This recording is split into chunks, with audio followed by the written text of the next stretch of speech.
And so actually, Lyle, one thing that your book has actually spawned me to do is to work on a private member's bill to ensure that there is medical assistance for infants born alive. Even if that is a fruitless exercise, that is something I'm going to put before the Parliament. And Lyle, that's yours. You have pushed me on to do that from reading your book.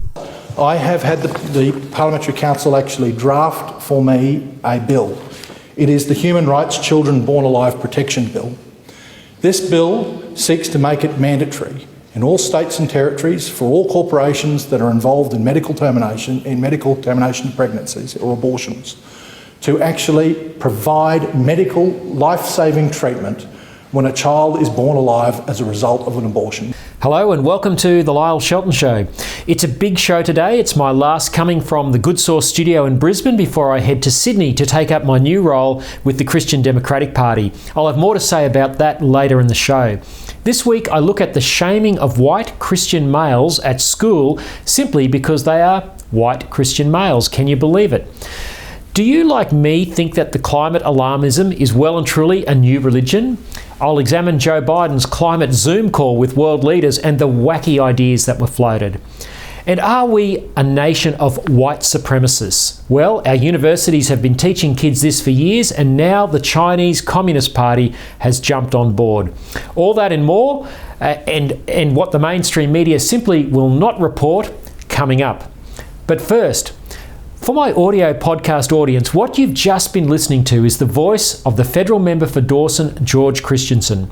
The first clip was spoken at the Brisbane launch of my book, I Kid You Not, Notes from 20 Years in the Trenches of the Culture Wars. That launch was last July. The second clip was George speaking in the Parliament in February, having made good on his promise to go away and draft this bill. It's called the Human Rights Children Born Alive Protection Bill 2021.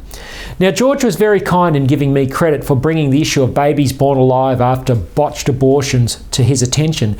However, the credit must go to two courageous Liberal Party state MPs whose stories of raising this issue I tell in my book. They are Nick Goiran in the Western Australian Parliament and Dr. Mark Robinson of the Queensland Parliament. I simply wrote about their excellent parliamentary work in unearthing the grisly facts about the abortion industry's dirty secrets. Now, many people on the left think the idea of babies born alive after botched abortions is a myth made up by conservatives or that it is extremely rare. But that's not what Nick and Mark found, and George has since confirmed the statistics through the Parliamentary Library. In Victoria from 2012 to 2016, 198 babies were born alive and left to die. In Queensland from 2005 to 2015, 204 babies were born alive and left to die. In Western Australia from 1999 to 2016, 27 babies were born alive and left to die. We don't have statistics from the other states. You can see that it has been a team effort to bring this issue to the light and to get it to the point where there is now a bill that Parliament can debate. It is now up to all of us to use the people power that is available to us in a democracy to get George's bill over the line. That's where the Australian Christian Lobby has now come in. It has recently set up an online campaign where you can directly email your members of Parliament to build pressure so there is support for the Human Rights Children Born Alive Protection Bill 2021. I want this show to be about action, and if we can all put our shoulders to the wheel, we can bring about positive change. Go to acl.org.au and click on the link at the top of the homepage which says urge your leaders to support the Born Alive Bill. Let's not leave George and Nick and Mark on their own. We live in a participatory democracy and this is our chance to participate. The ACL has made it easy for us. Well, speaking of my friend George Christensen, he announced the sad news that he will not be contesting his Mackay-based seat of Dawson at the next election. George was one of the first MPs, along with Andrew Hastie, to speak out against the radical LGBTIQA+ gender fluid indoctrination program falsely named Safe Schools. The Guardian calls it an LGBT equality program. If only that's what it was. Incurious journalists are still yet to investigate serious allegations George raised, quoting evidence under parliamentary privilege about one of those who was leading the team where the program was cooked up. A Conservative academic would never have escaped such scrutiny. But hey, George is controversial, according to the left-wing media that are glad to see him go. But maybe George can tell the difference between truth and lies, good and evil, a discernment our cultural elites no longer care for. Cultural Marxism and postmodernism play down evil and assert that truth is relative. This philosophy is a recipe for chaos and has poisoned the minds of a generation who have marinated in it from kindy to uni. The ABC said George was controversial for saying that Australia was at war with radical Islam. Answer this, Ida, chair of the ABC. Should we not be at war with extremists who, while screaming Allah Akbar, weaponise cars and mow down pedestrians in the Melbourne CBD or take hostages in a Sydney cafe? Are we not at war with those Australian-born ISIS fanatics who jumped on planes to run to the sound of gunfire in Syria and Iraq and then wanted to come back and live in our suburbs? What are those carefully spaced concrete blocks at the entrances of our pedestrian malls, if not defences against attacks from people who are at war with us? But hey, the phrase war with radical Islam must not be uttered. George has shown rare courage and is a true parliamentarian. As Senator Matt Canavan tweeted, George was not only a man of conviction, he is one of the most well-read and intellectual MPs. Anyone who has had the privilege, as I have, of discussing history, politics, philosophy or theology with George will know that. Yet an unthinking elite class led by an activist media write him off and even mock him. George is not perfect, none of us are. Member for Manila is thrown at him by his enemies, but the voters of Mackay love him and know that he fights for them. His margin at the 2019 election soared to 14%. His seat is as safe as houses. George is going out on top with the affirmation of the people that matter, North Queenslanders. As I mentioned in the last segment, George has made good on his promise and had the legislation drafted to require medical care for babies born alive after botched abortions, because the current practice is to leave them to die. It would be a fitting tribute to George's long career for the Parliament to pass such a common sense piece of legislation. But such is the sad state of our nation that not even a government led by a Pentecostal Christian will probably have the courage to take up the fight to the radical left and the libertarian right on behalf of our most vulnerable people. I hope I'm wrong. But George did this for the littlest amongst us. He has fought for many other unfashionable but just causes. George, you deserve some time aside with your lovely wife April and your gorgeous daughter Margaret. While you've been fighting the good fight, others of us have had the luxury of raising our families. Now it's your turn. But after a spell, we look forward to your voice again being heard in the public discourse. God bless you, mate. Well, like all cults, manipulation through fear and threat is the modus operandi.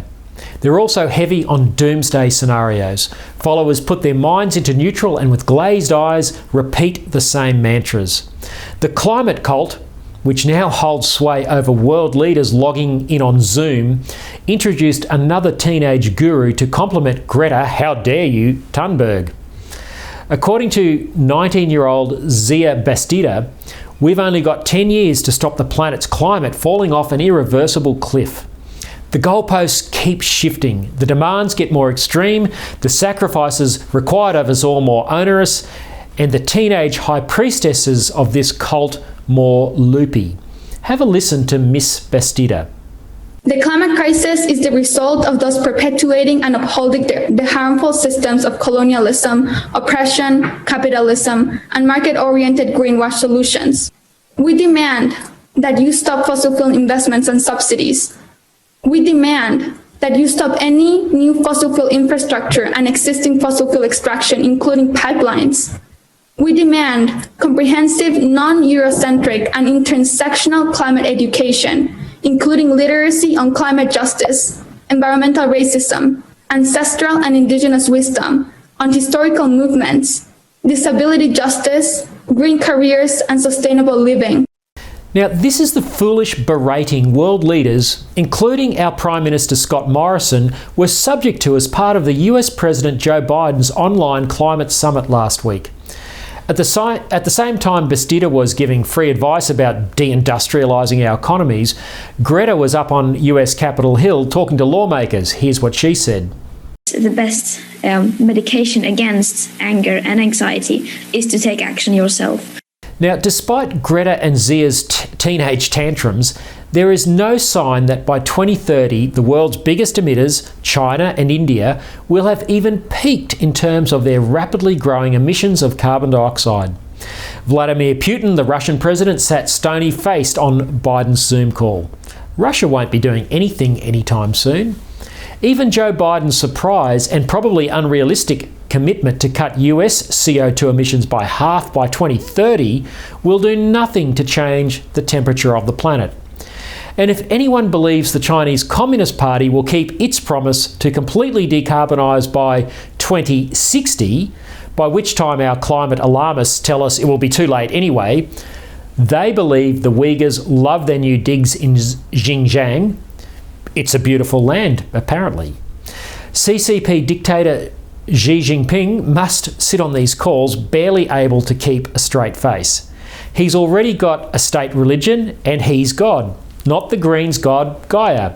That means he won't take orders from the West's teenage climate high priestesses. Xi's strengthening his economic and military might. He's got Taiwan to retake. He'll do it by continuing to build coal-fired power stations fuelled with Australian coal, while we are weakening our economy by closing our coal-fired power stations and installing CCP-made windmills and solar panels. Without fossil fuels, we have no way to provide electricity to houses and industry when the sun doesn't shine and the wind doesn't blow. That technology might exist in the future to provide baseload power for wind to augment wind and solar, but we should not be conducting real-time experiments with our economic and national security. Climate policy is an exercise in futility, and an expensive one at that, for which working and middle-class people are paying through the nose. But last week saw the further integration of climate alarmism with cultural Marxism. Think on Bastida's words. We demand comprehensive, non-Eurocentric and intersectional climate education, including literacy on climate justice, environmental racism, ancestral and Indigenous wisdom, disability justice, green careers, and sustainable living. Seriously? What on earth is Australia buying into? Why was Joe Biden giving a platform to these radical ideas?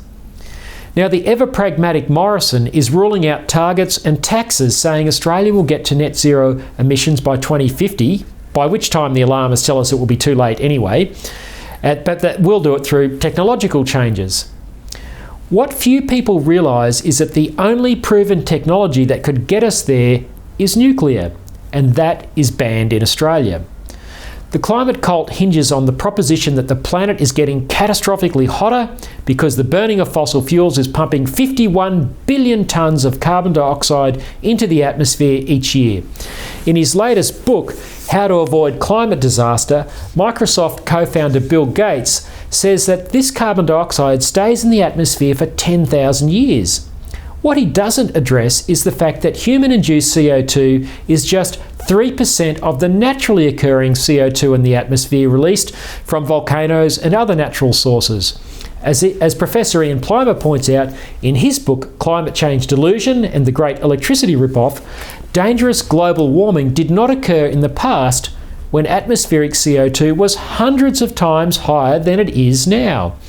And despite growing CO2 emissions, the world has not warmed in the past 2 decades. We've put our faith in a religion which requires the managed decline of our economy at a time when our enemy, the CCP, is ramping up. We need to listen less to teenage zealots telling us the world will end by 2030 if we don't carbonise now. The irony is that the more poor countries develop, the better for the health of the environment, not to mention people. As Plimer points out, forests in India have increased by 15 million hectares hectares since 1960. It's not all a doomsday scenario. But here are the doomsday scenarios which have frightened an entire generation to the point where they are demanding irrational action by their leaders. The sooner we snap out of this trance, the better. Well, welcome back. You're with the Lyle Shelton Show. Now, you won't believe what you're about to hear. Year 11 boys were labelled oppressors and privileged and ordered to stand in a humiliating gesture in front of their classmates at a Melbourne state school. Their crime? They were white, male and Christian, therefore representing all that is evil in Australian society. Toxic left-wing identity politics is out of control. Now, the school, Parkdale Secondary College, has apologised after an uproar from parents. The class was being conducted by a ratepayer-funded youth worker from the Kingston Youth Services. The local mayor has also apologised. But how on earth did local ratepayers come to fund a youth worker who would be given access to a school where she could humiliate boys for factors outside their control? Why are the ratepayers funding the indoctrination of children into Marxist ideas? Marxist-inflamed class envy has never ended well, yet the teaching of this is happening on the watch of the principal and a local mayor. The radical left's long march has been so successful that community leaders have simply become useful idiots who look like rabbits in the headlights when the programs being run by their subordinates are exposed. The Christian Democratic Party in New South Wales, which I will be joining next week as Director of Campaigns and Communication, has long fought the radical left's indoctrination of children. We will be working to make sure the Year 11 boys of New South Wales are not treated like the boys at Parkdale Secondary School in Melbourne. As Sydney academic Dr. Steve Shavora points out in his recent conversation with Deputy Prime Minister John Anderson, former Deputy Prime Minister John Anderson, on his Conversations podcast, there's nothing wrong with teaching the failings of our past. But Marxism distorts our failings and ignores the positives of our past. It ascribes blame to a particular class of people, in this case white Christian males, in order to divide people. It seeks to pull down the house we are living in without proposing a replacement. Now, as Christians, we may not have been very interested in politics, but it is sure taking an interest in us, as the incident at Parkdale Secondary College shows.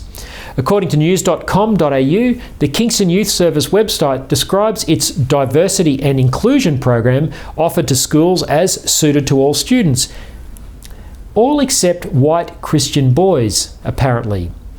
It goes on to say Youth Services believes that diversity and inclusion of any kind starts with a foundation of empathy and respect. The Diversity and Inclusion program explores a variety of themes around how diverse, inclusive and safe spaces can be created with the support of Youth Services, embark on respectful discussion around a variety of topics including disability, LGBTIQA+, culture and race. Presumably this means ensuring children are indoctrinated into LGBTIQA+ gender fluid ideology. This latest incident at a public school will continue to drive the trend to homeschooling and low-fee Christian schools. When an external enemy is hell-bent on a hot war and then throws back at us the rhetoric of our own homegrown cultural Marxist, surely it is time to start dealing with the enemy within. An entire generation of Australian children and university students have been brainwashed into believing that they have been raised in a white supremacist culture, thanks to our inherent racism, a hangover from our evil colonial past. This grossly distorted view is egged on, of course, by the taxpayer-funded ABC and other left-wing media. So when a general of the Chinese Communist Party's so-called People's Liberation Army repeats what their teachers, university professors and mainstream media have taught them, Australian young people are going to have to decide whose side they are on. Because that is exactly what happened last week. Major General Jin Yinyan said Australians' concern for the freedom of Taiwan was motivated by white supremacy. Now, I hope the postmodern soup our young people's minds have been marinating in for the past 40 years doesn't dull their senses so much that they can't see the irony of this statement. How can Australia be white supremacist for wanting to defend the freedoms of the yellow-skinned people of Taiwan? Our preparedness to support the US and other freedom-loving nations in defending an Asian democracy against an evil empire is colourblind.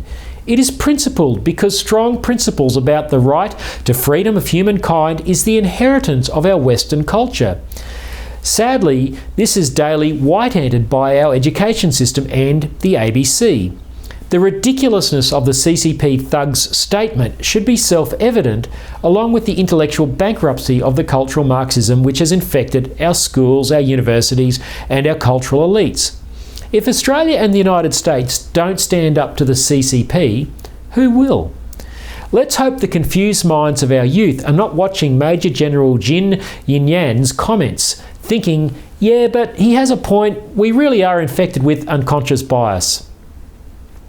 Our education system is in need of a complete overhaul, beginning with our teachers' colleges. This is not about whitewashing, my unconscious bias is now showing. It's not about whitewashing the sins of our past, but helping children and young people see that the gift of the West is its capacity for self-reflection and self-correction. That's why we are a great nation today and why we should be proud of who we are. Major General Jin Yinyan and our homegrown leftists don't believe that, and that suits the CCP just fine as they beat the drums of war. Well, that's it for this week. But before I go, I want to comment on the censorship of Craig Kelly, the federal member for Hughes down in Sydney.